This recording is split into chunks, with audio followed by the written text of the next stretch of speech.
now it's probably maybe 30, 40% of every business space.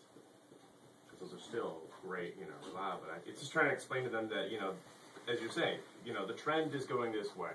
Are you going to, do you feel like you want to be part of this or fall behind with the current thing? But tactfully, you got to. See, here's the thing: is like I generally start setting those kind of questions up near the end of showing them a website. Okay. And once we get to the website, I try not to ask them if they've got any questions while I'm on the website pages themselves, because that will start to spring up some of the duck and bunny stuff. You don't want to do that. So what I'll do is, literally, it's like you guys have seen me. I show them one, maybe two sites. I don't show them much. Yeah. There's no need to. Yeah, you should only do that. Just statistically, it's like the more you show people, the more options you give them, the more confused they're going to be, exactly. And they're not going to make a decision. Yeah. So we used to show 8 to 10 sites. Now it's like, no, show them 1 or 2. Yeah. There's no need to. There's absolutely no. They're already confused. Let's remember, they're talking to you thinking that they know what they want or what they think works. They are incorrect almost every time. We do have some really savvy clients. We have a very technical niche type product that is geared toward people who really understand that if I don't do this, I'm in jeopardy of not earning an income, because I guarantee you that your competitor, he's doing it. Like, people just, it makes it difficult for them to really understand that. I make this comment all the time. It's just like, you can bury your head in the sand and act like it's not going on, but it is. It's still happening. So when you decide that you want to participate in it, how far do you want to be from what's going on? Because right now I'm looking at your site, and with no disrespect intended, but it's completely outdated. It's never going to rank, and quite honestly, there really isn't much you can do about it. What I would recommend is just taking advantage of what our product has to offer, which is visibility and leads, and let's get you back to showing houses and getting listings. Let's focus on that.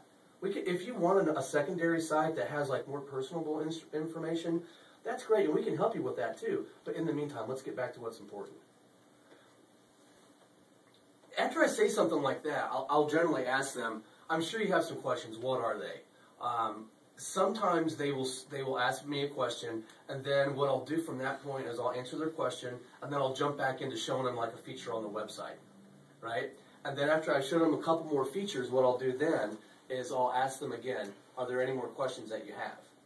And if they say no again, I will go into another brief explanation about a site feature. Generally, I will wrap that part up with how they get their leads. I will show them what the lead form looks like, how it comes through on their email. If they have a smartphone, they'll get notified of an email. That way, as a good realtor, which you are, I use little phrases like that to them, with them. I'm like, as a good realtor like you are, you'll be able to call that customer right there and say, hey, I saw that you were looking at this property on 1234 East whatever. Let me give you a little bit of more detailed information about the property. It's got this, it's got that. Oh, if that's not the type of property that you're looking for, what is it that you are interested in? People want people. They don't want robots just automating everything, which a lot of these realtors think that that's the answer. It's just because they're lazy. So a good salesperson, which is what realtors are, they will always outsell people who want to use that automated stuff every single time.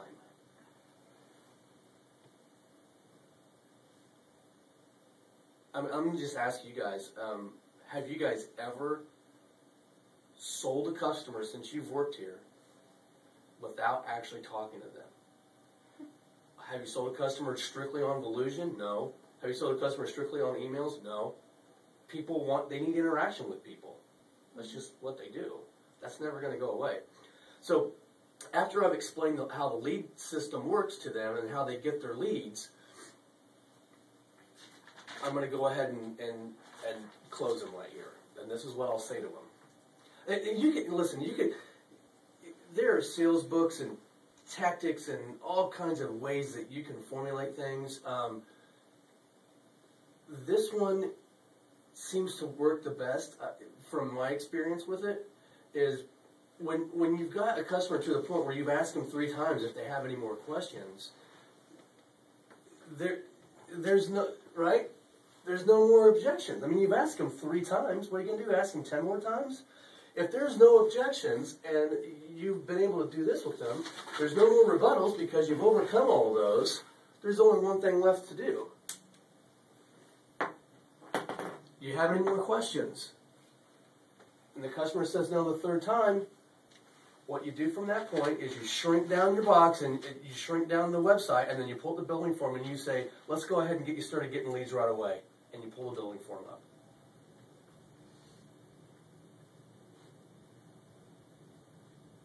Let's go ahead and get you started and get you leads. Right? Yeah, let's go ahead and get started. Let's get you some leads today. Or not today, but let's go ahead and get you some leads. Let's get you started getting leads. Let's get back to what's important, getting you some leads, and just pull the billing form right up. There's all kinds of ways you can say it. Yeah. But I found that seems to work the best.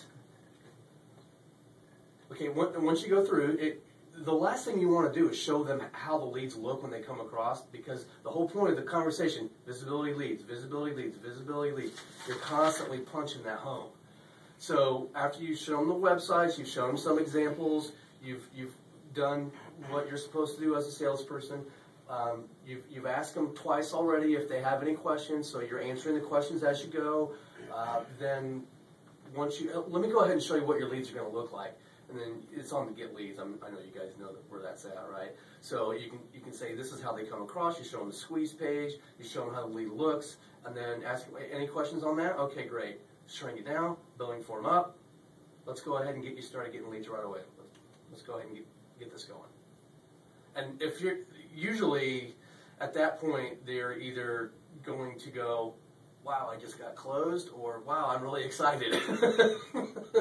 There's not a lot in between. So if there's any other objections, you're going to get them right there. This prevents that secondary phone call, which it could never take place. And a lot of times it doesn't. Right? How many times do you talk to somebody once and then they're just gone? Because we lost the ability to try to close them right there or overcome that objection right there. The longer communication break that you have, just daily, it's like it's day 2. You probably lost 40% of the ability to close that customer. Day 3, it just goes down and down and down and down and down. A lot of times, what they'll do is if you don't try to close them on that first conversation or answer all their questions effectively. You arm them to shop us and get information from a competitor. Well, now the competitor's got a customer who apparently is semi-savvy because he knows what he's talking about, and they're going to be the last person with their foot in the door. They're probably going to get the sale, and then it's not going to work, and then they're going to come back to us 6 months later, and they're going to be broke. It's happened to me many, many, many times here. Well, I could afford this, but now I spent my money on this contract and nothing worked, so I'm coming back to you, but I can only spend $100. And I'm just like... Or they sit on it for 3 or 4 months. Yeah. Still, budget's closed. But it could have been open by now. Can you check that, Casey? Yeah, looks good. Okay. We got 10 minutes here. What's wrong? You did this. Like, how many fingers do I have? 10 minutes. 10 minutes, yeah. 10 minutes. 10 minutes. Well, let's go over some questions. Talon, feel free to participate. Does all that make sense? Does it help you guys understand why it's important to set the traps up for them verbally? Set the traps up for all of us is keeping control of the focus of the conversation, and don't just keeps the focus of the conversation in order of operations of the way we're going with this. And the way that you want to do that is when you start talking immediately out of the gate, when you're explaining who we are and what we do. And I don't care if they're talking about, oh, well, I've got 400 agents and they all need to... Okay, great. Let me just show you how this works. And right from that beginning part, you want to tell them, explain to them why we do what we do. What we do is because this is what people do on the internet, and we've structured our whole business platform around that. So you've already planted, the first seed of visibility. visibility, visibility. And as you're showing on the website, you can show them how the URL looks, how the keywords are structured on the pages, how it's linked together, how the SEO carries and flows through the site. This makes it look bigger and better. It's going to want the search engines to keep coming back more and more and more. More visibility for you. More visibility means what? More traffic. More traffic means what? More leads. What about the people that we deal with that are pushers on the conversation? Oh, I know all about SEO. I know how this works. How much is this? How much? I just want to know how much. I don't want to talk about it. And they will look. They push on the phone. Yeah. I don't care about that. You don't need to explain it. I know how it works. Yeah, What's the best they way don't. To, You know they don't. Yeah, exactly. Yeah. I mean, that chick said she's from 1968, a programmer working with Intel. She didn't know anything about indexable listing. But she knows SEO. She knows SEO. Man, I don't know. I have to check it backwards, but I don't know if she knows how to properly do backlinks. Some people don't know how to do that still. Look at that Cincinnati site. 400 links, only 4 were external followed links. Right.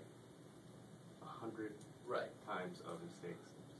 Well, if they know SEO and if they want to do SEO, then, I mean, yeah. tell me what you know about SEO. I mean, how many blogs do you... I mean, I would ask them and just like, oh, I know all about SEO. I just want to know how much this costs. That is someone who's going to be difficult. I would almost, with them, I would almost hit them with our lowest price product just to make them go, because they're not...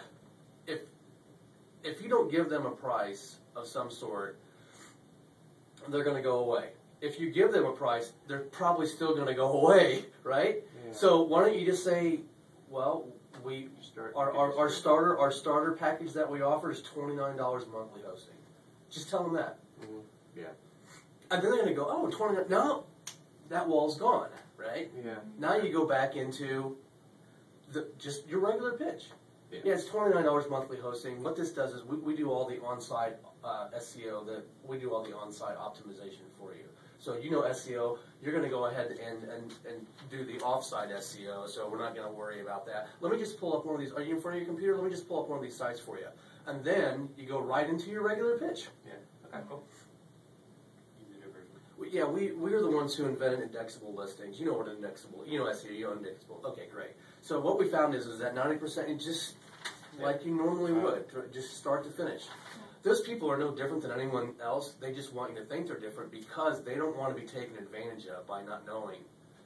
And they're telling you that because they don't know. Mm-hmm. If you truly knew something about like me, okay, I'm a huge, huge car nut. When I go talk to somebody about a car that I want to buy, right, I don't go in there and just go, how much does it cost? I want to say, what's the warranty on this? Do I get any free upgrades with this? That's what someone who knows. If I was just someone who just, oh, that's really cool, I'm just going to pretend like I know everything about it and just ask how much it costs, because that's going to determine if I'm going to move forward or not. Incorrect. Right? Yeah. They don't know anything, and they're telling you that because they know that you're going to find out. You can begin to tell the ones that do get it, though. They go straight to what our conversation is focused and say, how many leads can I get through the month? What's my cost per lead can you guys get? And you're like, well, you actually understand how this works. So, and that's, yeah. Those people flow. They do. And that's what I'm saying. Those are the people you just show them a lead performer. Yeah. Okay, so you understand who have you marketed with in the past?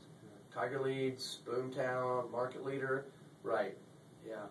Okay. Well, that's great if you always want to buy leads and pay for leads and never have them generate successfully on their own. Mm-hmm. But I mean, do you know what the timeline is for us getting like the shoot of what everyone else does? We'll talk about that later. Okay. Because I feel like a lot more lately, I'm getting people like with questions saying, well, I have blah. Tell me how you're different. And I'm like, I don't work for blah blah blah. I work for Dynamic Page Solutions. I don't know what they do. I can tell you what sets us apart, and that's how I always start the conversation. Like, well, while I'm familiar with their sites, I don't know, down to the detail what they do, but I can tell you what sets us apart from all of our competitors. She wants to message to Lynette too. She can even make it simple, like list the companies, how they get leads, PPC. Yeah. Yeah. Company. Yeah, we'll talk about that later. Yeah. Okay, Ed, we got 5 minutes. Tyler, you've had some good questions. Anything else? Casey? No, I think I just need to focus more on because a lot of times somehow I get these people that even when I'm trying to, you know, talk to them about one thing in particular, as to, because they'll say, oh, tell me why you're different, or, you know, let me tell you what we do, blah, blah, and I'll go start talking about what we do, and, you know, indexable listings and searches on the internet, and then they'll have some question in their mind, and they just cut me off, and they'll ask whatever question, and, you know, I'll just politely say, like, oh, well, you know, I was actually getting to that, let me explain, you know, why this is important based on your question, and then they'll just interrupt me again. Like, they don't want, so I need to focus on trying to dominate the conversation more. I don't know if it's how I sound on the phone or what it is, but I need to work on that for sure, because certain people and others are very respectful, and like he said, if people get it and they want to hear what you have to say, then the conversation flows. But there's some people that just will not. They have a question, they want it answered, they want the conversation on their terms, and for me, sometimes it's impossible to get back. There's an old sales saying. It's you want to be a chameleon with conviction. So as your customer is morphing into, or as someone who is just headstrong charge, you want to be able to adapt to what they're doing, but be able to manipulate parts of it by, and again, the way that I do that is injecting those questions. Right. So when they ask you a question, you can give them like a brief answer, and maybe then ask them a question, just to kind of throw them off a bit. I think that would be, yeah. So give me an example of something that they would interrupt you and say. I don't know. All the questions that we talk about all the time, asking about pricing, CRM, you know, how many communities does this include? You know, what's funny is I don't get very many CRM questions anymore. I think I've got it down just where I've just beat the visibility and leads in their head so much that, you know, I'm like, as a business person, as you know, as a successful realtor like you, you want to stroke their ego a little bit? Right. You have a multitude of things to think about. How to get leads, how to expose yourself, how to get more listings, how to run a CRM, how to recruit agents, what mortgage company you want to work. You have all these things to think about. The thing is that every single one of these things that are on your plate don't make a damn bit of difference if you don't have someone who's interested in dealing with you. Right. Let's focus on that. And then the rest of it, being a smart business person, you'll be able to prioritize and take care of as you go. But right now, that's all secondary, right? Right. No, well, just a like lot that. of people are coming specifically with questions about. I mean, I even had someone the other day come to us as like an inbound based on SEO or lead performer lead or something, and we were talking about sites, and she's like, "Oh, I'm sorry, I thought this was just a CRM." She was only looking for a CRM, so it's like. People are coming to me specifically, that's their question, what does your CRM do? Like from the beginning. So it's like, can't I tell you about what? Yeah. Unfortunately, you're not going to be able to sell and close everybody. Right. So we need to focus on the ones who are receptive and understanding. Sure. A lot of those clients that go down that path, I mean, they're going to end up just being an absolute nightmare. Right. Once they get out of the sales arena. So, again, what I want you guys to take away from this is I want you to take away the visibility and leads portion of it, because that's what we do better than anyone else. Right. And also, when you're talking to the customers, make sure that once you always want to start every single conversation. You want to check that one more time, Casey, just to make sure it's good. Yeah. It's, okay, just three real quick things. Okay. Every customer, and I don't care like what starting point they're at, if they're asking about, you always want to try to redirect them over to why we're different from the very beginning, and start talking about SEO, start talking about indexable listings, start talking about visibility, how people search on the internet. You always want to start there. The middle part of your pitch should always be going over just briefly some site details, right? And that's where you want to start asking them questions. Do you see all the verbiage on this particular area? Yeah. This is really keyword heavy. Are you familiar with the algorithm change Panda? And if they say no, just go, okay, well, all of our sites come with what's compatible, the latest algorithm changes that Google has. You don't need to go in, they don't care what Panda is. The point is that you want to make is that we are compatible with all the latest and trending algorithm changes. So our sites are in compliance, you're never going to fall behind. The last part of your pitch, always, every time, you need to show them how the squeeze pages look, show them how they're going to get their leads, and then that will be the final time you ask them if they have any other questions.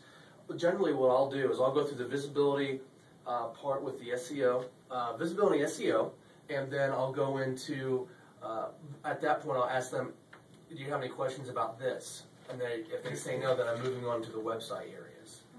Okay, and then we'll go through the website. Any question on any of that? Generally, that's where you're going to get most of it, right? So again, the deterrent is